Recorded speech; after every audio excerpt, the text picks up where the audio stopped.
I'm Sharon Tazwell. Here's your Spectrum News in 90. President Biden facing an exit grown louder by the day.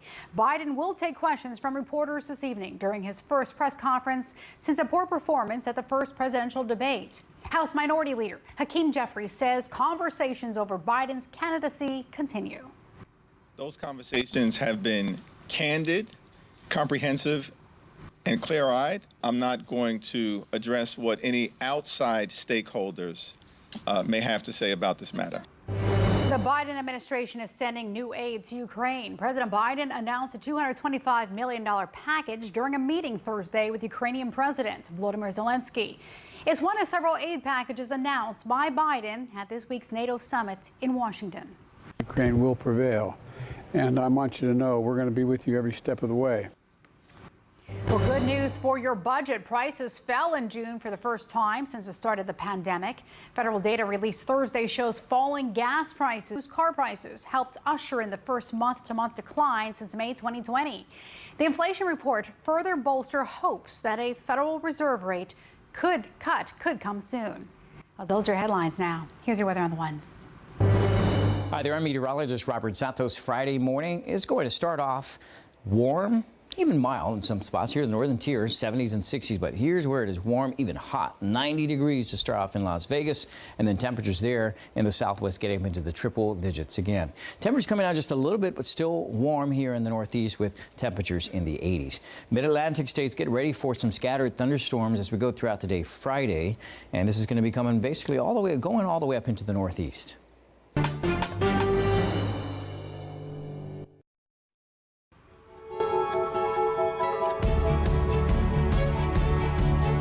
This election would be tough, and the past few days have been a reminder that running for President of the United States is never easy. But one thing we know about our President, Joe Biden, is that he is a fighter. The Biden campaign not going down without a fight. Thanks for joining us. I'm Sharon Tazwell. Vice President Kamala Harris pushing back against Democratic division over President Biden's political future. Harris returned to the campaign trail Thursday amid a growing list of Democrats calling on Biden to end his presidential bid. And as Spectrum's Evan Kozlov reports from Washington, all eyes are on Biden as he prepares for a high-stakes news conference this evening.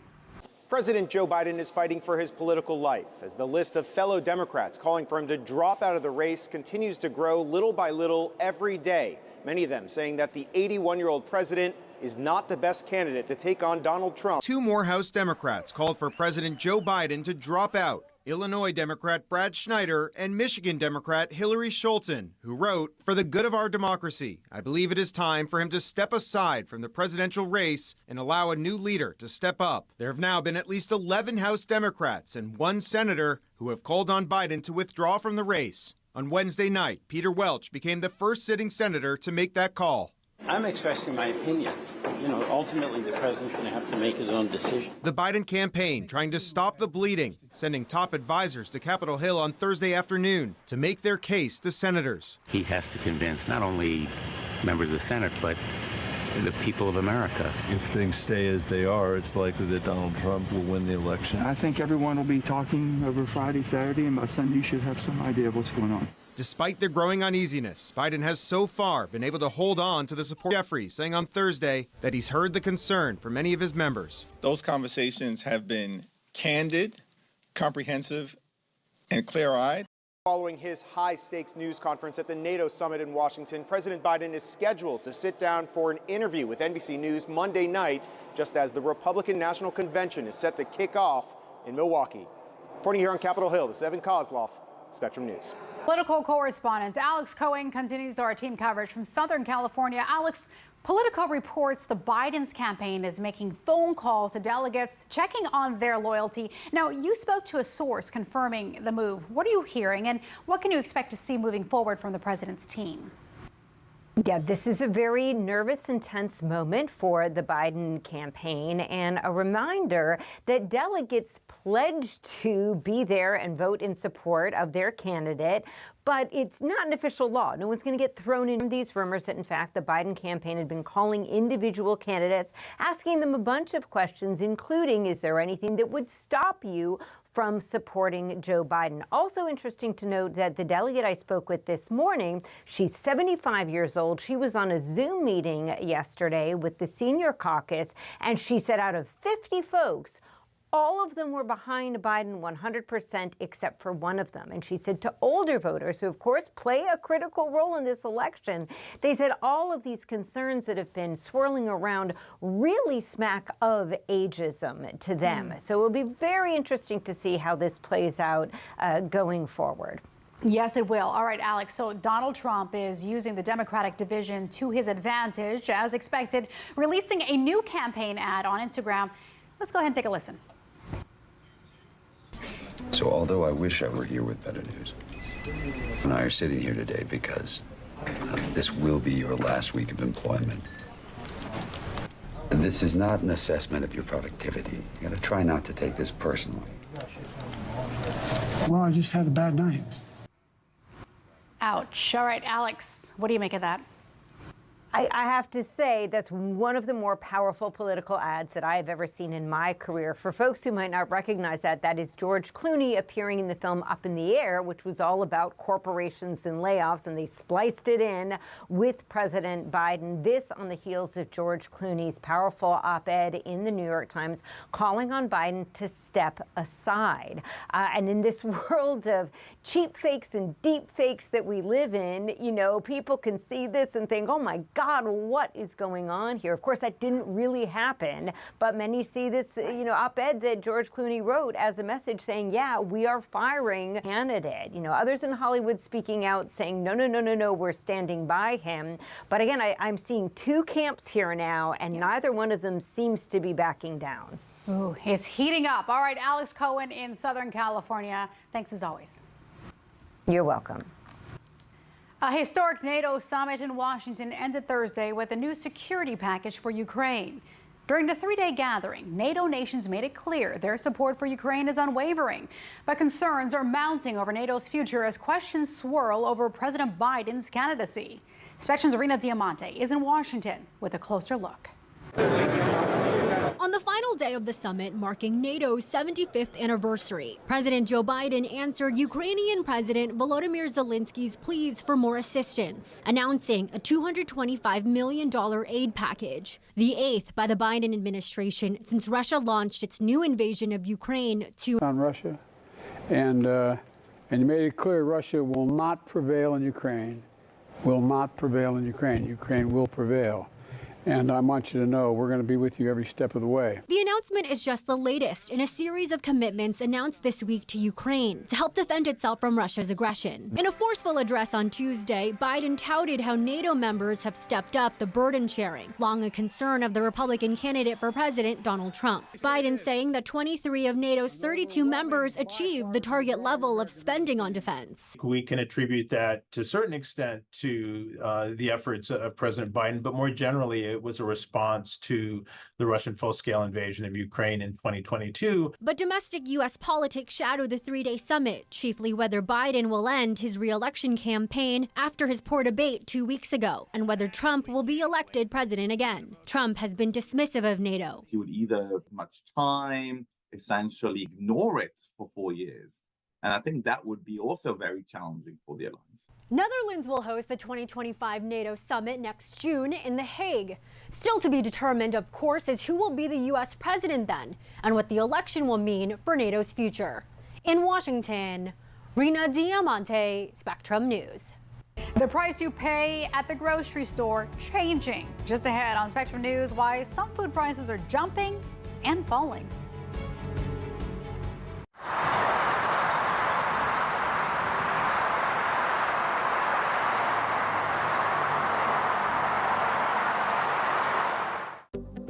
Spectrum News Plus. News from a new perspective, dedicated to refreshing storytelling and empowering communities across the nation. With balanced reporting, providing real context and in-depth coverage. Here's a look at your forecast across the country.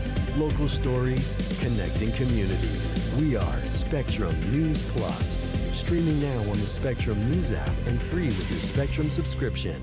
At Spectrum, we know that internet is a vital tool to help you fulfill your dreams. My dream is to become a video game developer. My dream is to get my online college degree. That's why Spectrum has affordable solutions to keep you connected. At Spectrum, we are committed to delivering reliable, affordable internet and unlimited mobile to keep you connected to what matters most to you. When I never graduated from high school, I realized I wanted to go back to school because I didn't want to work these back-breaking jobs the rest of my life. With the help of my father and having my son, that was all what I felt accomplished, made me feel that I could take on whatever challenges life throws at you. Find free adult education classes near you at finishyourdiploma.org. When I was in foster care, I never knew when I would have to move, so I always had my suitcase ready to go. Then one day, I was adopted. My new parents opened their hearts and home to me. My parents cook my favorite breakfast for me every morning. My parents take me on trips I never thought I would go on. They gave me a home and an even better reason to use that suitcase. My parents aren't perfect, but they're perfect for me.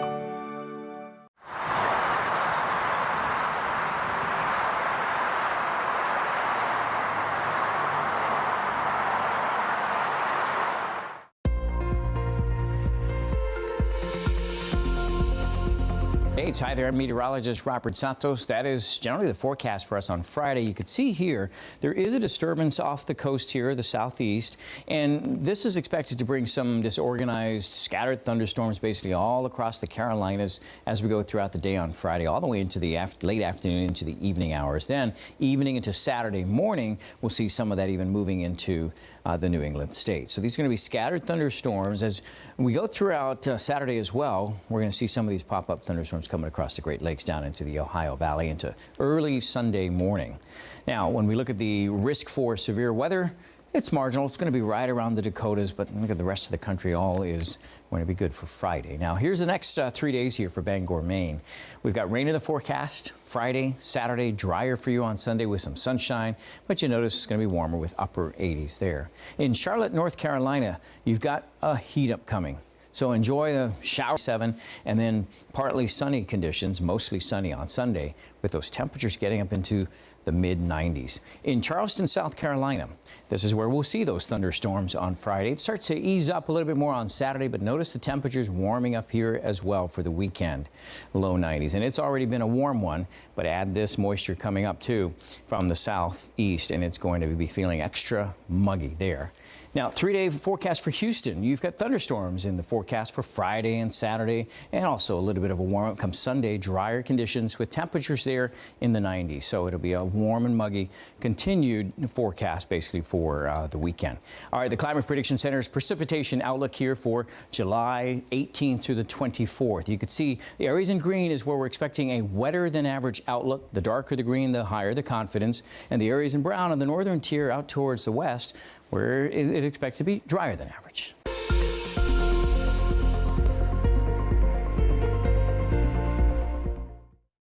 If you're just joining us, here's what you need to know. President Biden's campaign reportedly making calls to delegates to check on their loyalty as some Democrats call for him to drop out of the 2024 election. House Minority Leader Hakeem Jeffries says conversations over the president's political future are ongoing. Those conversations have been candid, comprehensive, and clear-eyed. I'm not going to address what any outside stakeholders may have to say about this matter. A historic NATO summit coming to an end with the U.S. announcing a new $225 million security package for Ukraine. It is the latest round of aid since Russia launched its invasion more than 2 years ago. And that's what you need to know this evening. Testimony in actor Alec Baldwin's New Mexico trial started Thursday. Baldwin for Helena Hutchins. The actor was holding the gun that killed Hutchins while on the set of the Western film Rust, but says he did not pull the trigger. Prosecutors are casting Baldwin as someone who flouts rules and has little regard for safety. Baldwin's attorney says the death was an unspeakable tragedy, but the actor committed no crime. Americans impacted by years of rising inflation are finally seeing some encouraging news. A federal report released Thursday shows consumer prices dropped in June as the Federal Reserve weighs whether to cut interest rates. Spectrum News anchor Carla Redditt has a look at what this all means for your budget. This is certainly good news on the inflation front. Overall inflation beating economist expectations with a sharper annual slowdown in June to 3% from May's 3.3%. One in a row is not a streak. We need to see more of that in months ahead. But I think we're hopeful now just because we're starting to. The Consumer Price Index report by the Bureau of Labor Statistics showing from month to month something we have not seen in 4 years, a drop in consumer prices by 0.1%. The change fueled in part by falling gas, as well as new and used car prices, while housing, food, and medical service costs still rise. This, coupled with the report on the jobs market last week, all of that aligning for the Federal Reserve to begin cutting interest rates perhaps as soon as September.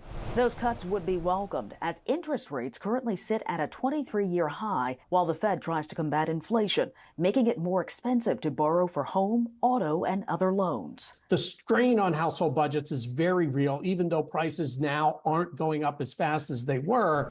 Carla Redditt joins us now from North Carolina. Carla, while some food prices remain on the rise, not all products saw an increase. That's right, Sharon. Let's face it, one trip to all over the country, but some prices have slightly dropped. The Consumer Price Index report shows the prices for fruits and vegetables fell 0.5% in June after being unchanged in May. There was also a price decrease for cereals and bakery products by 0.1% over that month. However, that's about it for the good news in food prices. From May to June, butter and margarine increased 2.4%. Dairy and dairy-related product prices rose 0.6% over the month, and meats, poultry, fish, and eggs increased 0.2%. And Sharon, even beverages rose in June. You take some of the good with the bad. All right. Carla Redditt in Charlotte. Thanks. Firefighters have traditionally been men, but coming up on Spectrum News, the female first responders working for change.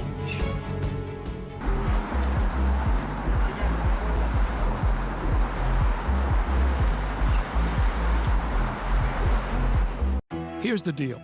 In this election year, people need a place to explore national issues that have an impact on their community. To understand those issues better, we're bringing together our team of local political journalists from across the country to break down what's happening. So join us every week to catch up on the key stories making a big difference across the nation and in your local community. Watch The Big Deal with Errol Lewis Friday nights at 9 Eastern, 8 Central on Spectrum News Plus. Available on all of your favorite devices exclusively on Spectrum.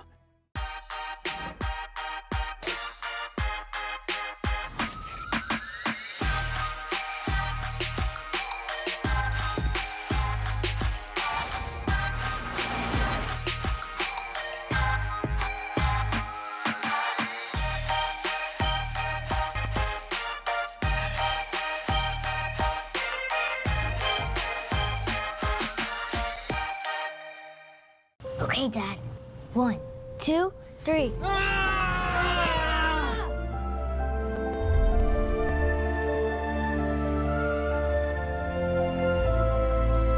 You saved me. Dad? Are you okay? I'm fine, dear. Your hero needs you now, and AARP is here to help. Find the care guides you need at aarp.org/caregiving. I don't remember how it started. Go to that. Our back and forth. It always came back. Dad! You probably don't, but I heard every word.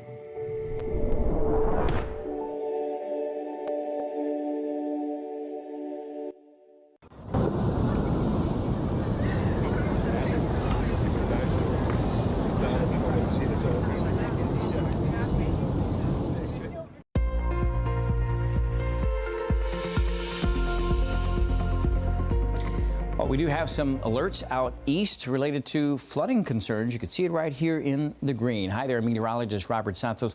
This will be part of some of those thunderstorms that will be moving up the mid-Atlantic all the way up into the northeast as we go over the next couple of days. In the meantime, out west, this is where we still have a number of states under some heat-related advisories, even some fire weather watches. The temperatures, yes, have been scorching all week with some improvement now for the Pacific Northwest. It's been coming down little by little the last few days. Instead of triple digits now 80s for Seattle and Portland, but still Sacramento all the way up into Boise and out towards Salt Lake City. And it's going to be mainly the dry heat, but where we have the mugginess factor is going to be down in Texas. Look at 93 in Austin, 86 in Houston. Will feel more like mid to upper 90s there. And that's in a place where many people still do not have power and cannot run their ACs in the wake of Beryl earlier this week. And then down in Florida, 94 for Orlando, 91 Tampa, but you add in the humidity and once again we're feeling like it's going to be like it's in the triple digits basically there. So it can be dangerous if you're not taking the precautions for you. So ridge of high pressure out east, ridge of high pressure out west. This is what's been keeping Southern California pretty hot as well. But some improvement. It starts to get nudged to the east just a little bit as we go into the weekend. So that's going to, along with some monsoonal moisture now in a position to come up our way into Southern California, that's going to help to drop those triple digits. We'll be back down into the 90s. But here's Friday for you. You could see above average by 11 to 14 degrees still in the southwest, and then 4 to 7 degrees above average. Columbus and Boston, where temperatures will be in the mid to upper 80s there, 90s for many in the southern tier. So 98 in Vegas, for instance, New Orleans right around 90 degrees, and Atlanta right around 95 degrees. Okay, over the next 7, Las Vegas, temperatures do start to drop, but notice they'll stay above average. The average this time of year is 105. So if you're heading out that way, it's that time of year when it does heat up, and it's been hotter than average. Portland, Oregon, 81 is the average, and we'll get some 90s there for Saturday and Sunday. So it's going to be about 10 degrees above average over the weekend. If you're traveling out to Louisville, Kentucky, 89 degrees is the average. The warmest day will be on Monday, upper 90s.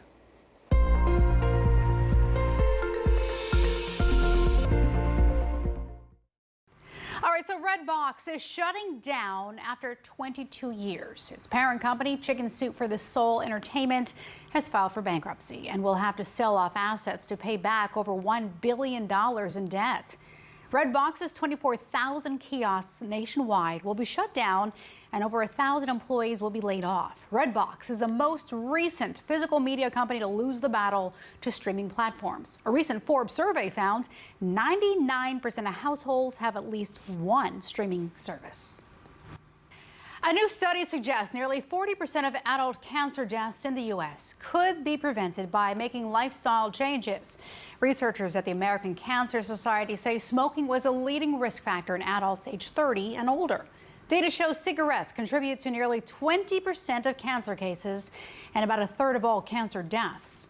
Other risk factors: lack of physical activity and excessive alcohol consumption. Drug maker Pfizer is pushing forward with its once-daily weight loss pill. The company says its trials are promising. Results are expected sometime next year. Some experts predict the weight loss and diabetes drug industry will be worth roughly $100 billion by the end of the decade. Most firefighters have traditionally been men. In fact, the National Fire Protection Association says women made up less than 10% of firefighters in 2023. Spectrum's Jenna Ray Gardner shows us how one group is working to change that number for future generations. Perfect. If I need to get someone out of here, what do I need to get off? The door. Firefighters are the first responders sent to any 911 call. But the large majority of firefighters you'll see in any department are male. For me, representation matters. Jess Rogers and her female co-workers are working. That's right. Exposing them a little by little to the things that we do that are just fun. She wants each of these girls to know that they can do anything they put their mind to. You see how she's using her body and she's using her legs and her hips to kind of help support? A lot of times that's what we have to do, where these guys can just hold it with one arm, right? Here at Camp Ignite, 21 girls are learning about the many jobs of a firefighter, some that go beyond putting out flames. Before I started this camp, I thought firefighters, their only job was to put out fires. When I came here, I learned that they do basically everything. And so you see how that just like spidered this whole window right here. Would any of you guys like to try? Arnie Punkross just graduated high school and is trying to learn more about different public service careers. Nice. I've always thought of firefighters as mostly like a male job. They told us the stats yesterday in our city, at least. There's over 200 male, female, but we got to see almost all the female firefighters, and they're amazing. They can do basically the exact same thing. The camp organizers say the skills learned in this camp will help in any career. But if even one of the campers wants to be a firefighter, they'll be thrilled. Jess remembers the first time she wanted to be a firefighter. She was 14 when her grandfather died in a car crash, and she vividly remembers the emergency personnel who showed up. They went to work immediately helping him, and they went to work immediately comforting my family. And so for me, that day just kind of stood out. Sorry. For me, that day just really set a fire in me to know that these are the most helpful people there are. She's thankful for the first responders who have inspired her in this career, and she hopes she can do the same for this group of girls. If I'd had this camp when I was this age, I would have. She loves every day of her job. I'm Sharon Tazwell. Thanks for watching. Your Spectrum News in 90s coming up right after this short break. Stay with us.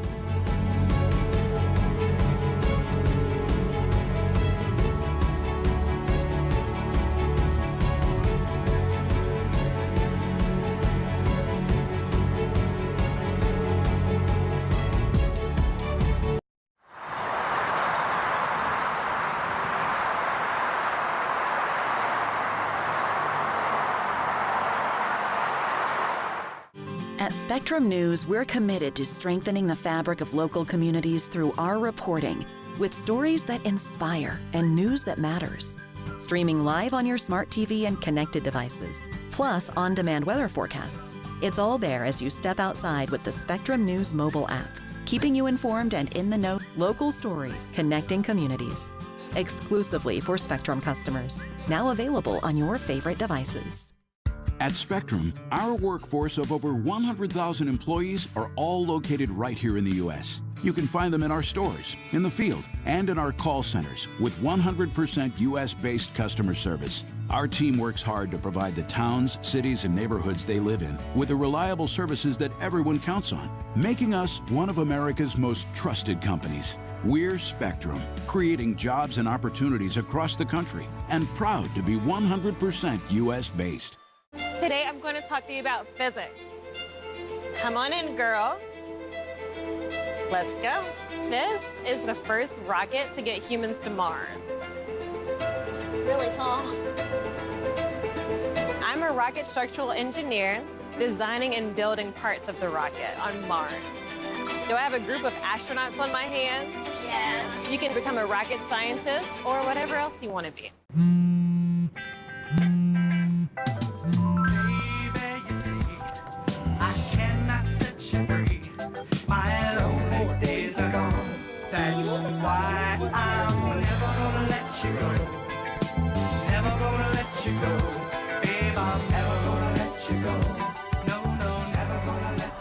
Here you go. Thank you. Thank you.